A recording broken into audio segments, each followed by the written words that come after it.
Hello viewers, এই আপনারা দেখতে পাচ্ছেন এর ৭.৫ বিঘার উপরে একটি ঘের। এই ঘেরে বর্তমানে সাদা মাছ এবং পাবদা মাছের চাষ করা হচ্ছে। এখানে আপনারা অ্যাডমিনিস্ট্রেশন সাইট দেখতেছেন। এখানে একটি মোটর আছে, ইলেকট্রিক মোটর। যদি কোনো কারণবশত প্রাকৃতিক দুর্যোগ এবং বৈদ্যুতিক গোলযোগের কারণে এই মোটরটি চালু করা না যেতে পারে, এই জন্য একটা রিজার্ভ হিসাবে দেখেন একটা তেলের ইঞ্জিন আছে। আর এখানের যে পুরা সেটিং কত সুন্দর, ঝড় বাদলে যাতে ওই ইলেকট্রিক লাইনে কোনো শর্ট সার্কিট না হয় এই জন্য পলিথিন দিয়ে এটা কাভার দেওয়া আছে। এখানে একটি ওই টঙ্গর আছে,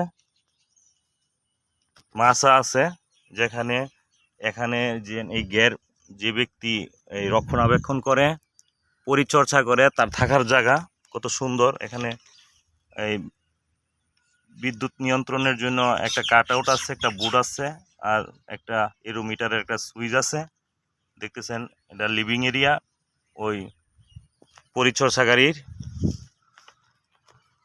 কত সুন্দর একটি ঘের।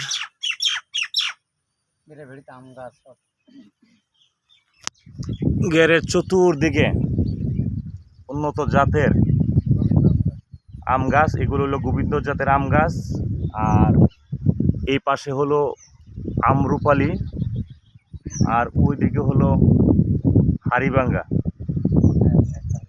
আর প্রত্যেকটি গেরের দুই গেরের মাঝখানে একটি লেক থাকে। ওই মাছ যখন পরিপূর্ণ বয়স হবে যাতে সেচ দিয়ে পানি নিষ্কাশন করা যায়। আর এই যে দেখতে পাচ্ছেন বাঁশ দিয়ে আড়া দেওয়া, এগুলো হলো বর্তমান মৌসুমে খেরাই চাষ করা হবে। এটা অতি অল্প সময়ের একটা চাষ, 45 দিন থেকে 60 দিন পর্যন্ত, এই 2 মাসের মধ্যে খেরাই উঠে যাবে। অত্যন্ত সুন্দর মনোরম পরিবেশ, পানি কত স্বচ্ছতা দেখেন। এখানে প্রায় সময় মৎস্য